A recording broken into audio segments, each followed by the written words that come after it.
Il y a un économiste américain qui dit qu'entre les robots qui vont finalement remplacer les muscles et puis l'intelligence artificielle qui va remplacer les cerveaux, il nous restera les métiers du cœur. Et finalement, mettre plus d'humains dans un certain nombre de métiers, ça va apporter sans doute plus de choses. Donc on voit ça très bien au niveau de ce que peut être la relation client, dans beaucoup de services où finalement l'humain peut être remis au centre de la relation entre les entreprises et les utilisateurs, les entreprises et les clients. Grâce à ces technologies-là, on est en train de s'abstraire d'avoir besoin de quelqu'un pour le faire, mais on repositionne ce quelqu'un plus sur le contrôle de la pertinence, sur une vue d'ensemble des données qui ont pu être emmagasinées grâce à de l'intelligence artificielle, et donc on a un réel déplacement des rôles. Dans le futur, en fait, les algorithmes vont s'améliorer, les corpus de contenu, les connaissances apportées par les utilisateurs vont se renforcer aussi. Au niveau des métiers, ils vont apporter aussi des connaissances, donc on va imaginer que les assistants virtuels vont être plus performants au service des utilisateurs au quotidien. Ça a un double intérêt. Le premier intérêt, c'est que vous accélérez la façon dont les processus sont mis en place dans l'entreprise de manière automatique. Le deuxième intérêt, c'est que ça va libérer énormément de temps dans les entreprises pour que les personnes soient formées sur des choses beaucoup plus essentielles pour répondre à des besoins beaucoup plus spécifiques. On va voir des choses spectaculaires mais isolées, un petit peu comme on a connu par exemple par rapport à la conquête spatiale. Et je crois que c'est un petit peu la façon dont on va voir l'IA arriver dans nos vies. Avec des prouesses très médiatiques, mais finalement quelque chose qui va arriver dans notre quotidien à la maison, petit à petit au fil de l'eau.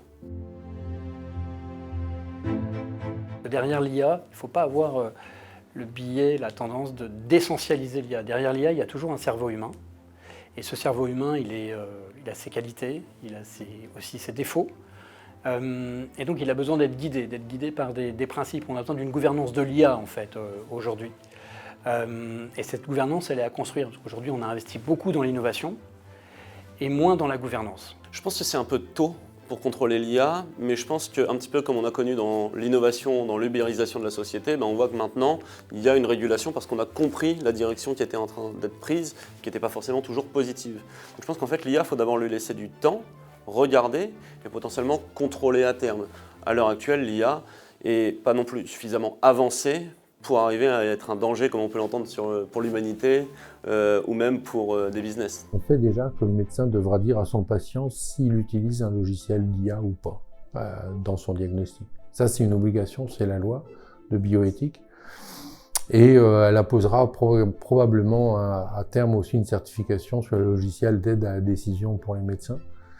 Après, quand c'est de l'IA embarqué au milieu de beaucoup d'autres choses, que ce soit des capteurs, IoT, tout ça et tout, ça va être beaucoup plus compliqué à certifier. Il faudrait au moins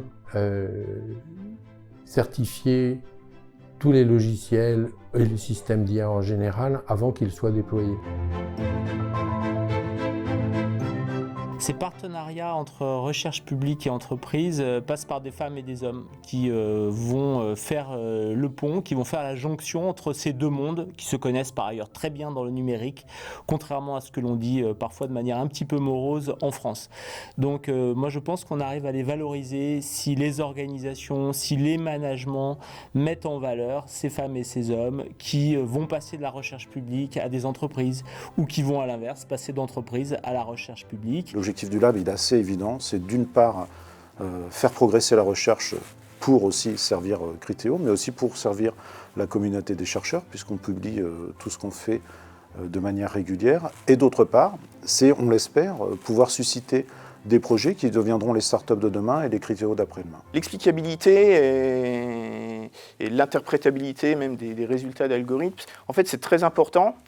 Parce que d'un point de vue sociétal, c'est ce qui va garantir l'acceptabilité des algorithmes par les humains, par les utilisateurs.